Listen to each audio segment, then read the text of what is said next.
More than 17,000 people live with a disability in Timor-Leste, but just 10,000 are being provided government support. RTTL World News spoke with families of people with disabilities in Hera who have been unable to access their payments. Vicky Madeira has more. 25-year-old Amelia Paseco from Hera does not have the required documents to be eligible for government payments. Amelia has not yet got support from the government because she does not have electoral and baptism certificates. Amelia's family cannot afford to obtain the legal documents. We don't have money to get Amelia's documents because we don't have a job.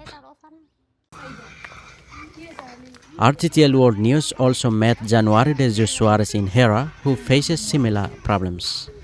We treated him with traditional medicine and he improved a little. Then we took him to therapy at the Becora Center and used a wheelchair to train him. He struggled until he stood up a little better. The lack of legal documents is also a concern for Mariana Maral Benavides and her family. Getting these documents is difficult because it will take time to save up to pay for transportation from Hera to Dili. When we get back from Dili, we will go to the Paris to process documents, which can take weeks to months. RTTL World News met with an advocacy group in Hera who is assisting people living with disabilities to access the government subsidies. The center can facilitate people with disabilities to come here, to contact local leaders or the church to produce a certificate.